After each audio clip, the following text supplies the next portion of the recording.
দুই নং ব্লক তৃণমূল কংগ্রেস কমিটির সাধারণ সম্পাদক আজিজুর রহমান।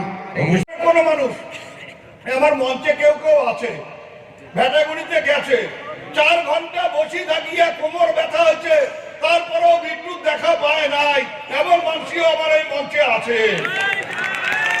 আর আমি চ্যালেঞ্জ করে বলতে পারি, জগদীশ বর্মা বসু নিয়ে এমপি হলে পারে কেউ যদি জগদীশ বর্মা বসুনিয়ার বাড়ি গিয়া 8 ঘন্টার মধ্যে তার দেখা না পান, আমাকে শিয়া গালাগালি করবেন, আমি জগদীশ বর্মা বসুনিয়াকে পাল্টা গালাগালি করব।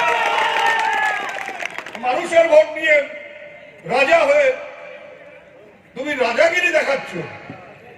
মানুষ না থাকলে আমাদের কারো দাম নাই। এই যে আমি মন্ত্রী বড় বড় কথা বলবো, আপনারা যদি আমাকে ভোট না দেন আমার কি দাম আছে? লজ্জা, এটা আমাদের কাছে একটা কলঙ্ক।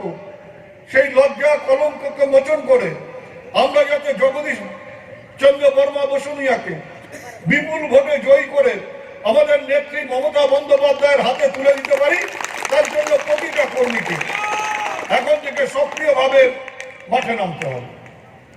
আমি বলবো যে এখানে যারা নেতারা আছেন তাদের আগে বলবো, তারপরে সামনে কর্মীদের বলবো যে মোবাইল দিয়ে শুধু ভোট হবে না, মোবাইল দিয়ে ফোন করে করে অমুকটা হবে তমুকটা হবে এসব চলবে না। একেবারে পরিষ্কার ভাবে বলে দিই যে এবারে যদি নির্বাচনে আমরা এই আসনে হারি, সবার আগে আমার চাকরি যাবে, কিন্তু আমার চাকরি যাবার আগে আমি আপনাদের চাকরিও যাতে যায় তার বন্দোবস্ত করব, কারণ আমার চাকরি যাবে আর আপনারা আসলে বসে থাকবেন, এটা হতে পারবে না।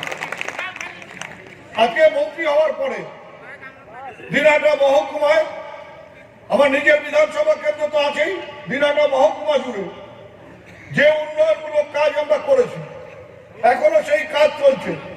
কাউকে কিছু বলতে হয়নি, কাউকে কিছু দাবি করতে হয়নি। আমরা আমাদের নেত্রী, আমাদের রাজ্যের মাননীয় মুখ্যমন্ত্রীর কাছে আবদার করে, তার কাছে দাবি করে সেই কাজগুলো আমরা আদায় করে নিয়ে এসেছি, সেই কাজগুলো আমরা করেছি। করতে পারিনি 1 কিলোমিটার, 1 কিলোমিটার রাস্তা গত কালকে নাটাবাড়িতে গেছে। মহিলারা তাকে জিজ্ঞেস করেছে আপনি 5 কোটি টাকা করে বছরে পান, 25 কোটি টাকা আপনি কোথায় খরচ করেছেন? কি উত্তর দিতে যাবেন? কয় কেউ বলে ওনার টাকা নিতে চায় না।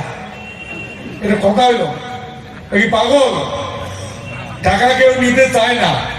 আরে তুমি কি উন্নয়ন করবে, স্কিম করে ডিএমকে দিবে, ডিএম সেই স্কিম করবে, আর টাকা তোমার নিতে চায় না। মানে তুমি কাজ করতে পারোনি, হাওয়া লাগিয়ে দিল্লি দিল্লি ঘুরে বেরিয়েছ, তুমি মানুষের কথা ভাবনি।